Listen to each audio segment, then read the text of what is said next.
Hai anak-anak, berjumpa kembali dalam pelajaran tematik bersama Miss Dewi. Nah, kali ini kita akan belajar di tema 4, berbagai pekerjaan, subtema 2, pekerjaan di sekitar kita di pembelajaran 3 dan 4. Nah, anak-anak, adapun yang menjadi tujuan pembelajaran kita hari ini adalah siswa dapat menjelaskan pentingnya pembatasan penggunaan sumber daya alam sebagai langkah pelestarian sumber daya alam. Yang kedua, menyampaikan pendapat tentang suatu cerita secara lisan dan tulisan. Yang ketiga, memberikan pendapat tentang sikap tokoh dari cerita yang dibaca. Yang keempat, melakukan kesepakatan kelas untuk mengamalkan sila kedua Pancasila. Nah, anak-anak, menjelaskan pentingnya pembatasan penggunaan sumber daya alam sebagai langkah pelestarian sumber daya alam.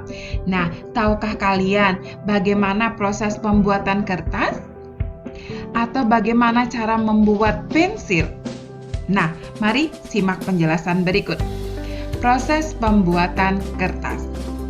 Nah, yang pertama anak-anak bisa perhatikan kayu yang sudah ditebang itu dikupas dan dipotong hingga bentuk kecil-kecil seperti korek api. Kemudian setelah terpotong kecil-kecil, potongan kayu tersebut dicampurkan dengan bahan kimia hingga menjadi pulp. Pulp ini maksudnya adalah kertas, bubur kertas. Yang ketiga, pulp dicampur dengan bahan pemutih supaya kertas itu menjadi putih dan pulp dimasukkan dalam mesin pembuat kertas. Langkah yang kelima, kandungan air dalam pulp dihilangkan dengan mesin press. Yang keenam, kertas digilas hingga membentuk lembaran. Dan langkah yang terakhir adalah kertas yang sudah digulung akan digunakan sebagai bahan pembuatan buku. Nah, anak-anak, demikian pembuatan kertas yang bahan bakunya adalah dari kayu. Nah, selain kertas anak-anak, pembuatan pensil juga memerlukan sumber daya alam. Seiring perkembangan zaman saat ini dibuat pensil yang merupakan campuran dari grafit dan tanah liat. Proses pencampuran ini dibalut oleh media kertas atau kayu. Cara pembuatan pensil saat ini adalah dengan menghancurkan grafit dan tanah liat menjadi bentuk bubuk, kemudian dibakar selama kurang lebih 3 hari. Setelah itu pensil ini dibentuk panjang dan tipis serta dibungkus dengan kayu. Nah, anak-anak, itulah beberapa barang yang memanfaatkan sumber daya alam sebagai bahan produksinya. Ya, bagaimana cara kita untuk melestarikan alam? Bagaimana anak-anak? Dengan menggunakan kertas atau pensil dengan baik. Misalnya, apabila ada kertas yang masih kosong, jangan dirobek atau jangan dicoret-coret. Pergunakan kertas itu dengan sebaik mungkin. Dan pensil kalian, gunakan pensilnya sampai habis. Jangan dikerot terlalu runcing, takutnya nanti patah. Dan mengerutnya juga, menggunakannya juga harus dengan baik. Begitu cara kita untuk melestarikan sumber daya alam dari bahan-bahan yang terbuat dari alam. Nah, anak-anak, berdasarkan proses pembuatan kertas yang sudah Miss Dewi jelaskan, silakan anak-anak nanti jawab pertanyaan berikut. Ada 4 pertanyaan.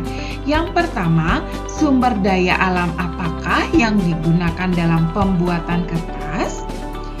Yang kedua, apa yang terjadi jika penggunaan kertas dan barang-barang lain yang terbuat dari kayu tidak dibatasi? Yang ketiga, menurutmu apa yang harus dilakukan agar kertas dan barang-barang lain yang terbuat dari kayu tetap dapat diproduksi? Yang keempat, berikan saran apa yang harus dilakukan agar penggunaan kertas tidak berlebihan untuk menjaga kelestarian sumber daya alam. Silahkan nanti dijawab di buku tugasnya dan dikumpulkan. Nah, anak-anak, barang-barang yang kita butuhkan merupakan hasil dari suatu pekerjaan. seperti tadi kertas atau pensil, itu merupakan barang-barang yang kita butuhkan yang merupakan hasil dari suatu pekerjaan. Nah, tahukah kamu jenis-jenis pekerjaan yang menghasilkan barang? Berikut contohnya. Yang pertama, jenis pekerjaan petani. Barang yang dihasilkan itu ada padi atau beras, singkong, jagung. Nah, jenis sumber daya alam yang digunakan adalah tanah dan air. Peternak. Barang yang dihasilkan ada daging ayam, daging sapi, telur. Nah, jenis sumber daya alam yang digunakan yaitu sumber daya alam nabati seperti makanan untuk ternaknya dan juga air minum untuk ternaknya. Tukang kayu, hasil barangnya ada meja, kursi, lemari. Jenis sumber daya alam yang digunakan adalah kayu. Nah, perajin anyaman. Perajin anyaman, barang yang dihasilkan itu ada kursi dari bambu, sangkar burung, dan jenis sumber daya alam yang digunakan seperti rotan, bambu, atau daun pandan. Nah, demikian beberapa jenis pekerjaan dan barang yang dihasilkan serta jenis sumber daya alam yang digunakan. Nah, tentang pekerjaan, kita akan menyampaikan pendapat dengan membaca suatu cerita yang lisan dan tulisan. Nah, bagaimana cara kita untuk menyampaikan pendapat dari cerita? Nah, yang pertama, unsur-unsur cerita seperti tokoh, penokohan, latar, konflik, tema, dan amanat itu saling berkaitan satu dengan yang lainnya. Unsur-unsur cerita tersebut membentuk satu kesatuan yang padu dalam cerita. Berdasarkan unsur cerita tersebut, kamu dapat memberi penilaian terhadap sebuah cerita. Unsur-unsur cerita seperti tokoh, konflik, atau masalah dalam cerita, dan pesan moral menjadi aspek penting dalam penilaianmu. Nah, anak-anak bisa memberikan penilaian dalam sebuah cerita, bagaimana tokohnya, bagaimana sifat tokohnya, seperti itu, konflik yang terjadi atau masalah yang terjadi, ya. Nah, bagaimana cara memberikan penilaian terhadap sebuah cerita, anak-anak? Yang pertama, pahami cerita secara keseluruhan. Yang kedua, cermati unsur-unsur cerita dengan seksama. Yang ketiga, catat informasi penting dari unsur cerita tersebut. Gunakan catatanmu sebagai bahan penilaian. Kaitan penilaianmu dengan peristiwa sehari-hari yang ada di sekitarmu. Nah, anak-anak, dengan memahami isi cerita, kamu dapat menyampaikan pendapat terhadap tokoh dalam cerita. Kamu dapat mengungkapkan pendapatmu tentang tokoh tersebut, sifatnya, sikapnya, atau kebiasaannya. Pendapat yang kamu kemukakan harus menyertakan alasan yang masuk akal. Pendapat yang kamu sampaikan harus mudah dipahami maksudnya oleh orang lain. Sikap tokoh dalam cerita ada yang pantas untuk diteladani dan ada yang tidak pantas dicontoh. Setiap tokoh dalam cerita memiliki watak yang berbeda-beda. Watak tokoh dapat diketahui berdasarkan sikap perbuatan yang dilakukan oleh tokoh tersebut. Nah, anak-anak, selanjutnya dari sifat-sifat tokoh yang kita sudah pahami, nah sekarang kita akan menerapkan dalam kehidupan kita sehari-hari, yaitu di dalam kelas. Nah, kita akan melakukan kesepakatan kelas untuk mengamalkan sila kedua Pancasila.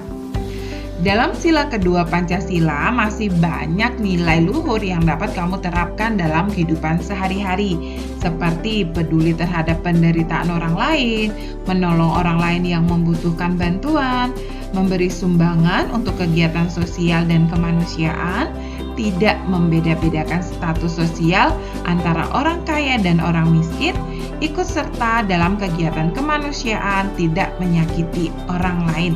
Nah, itu adalah beberapa nilai luhur yang dapat kalian terapkan dalam kehidupan sehari-hari.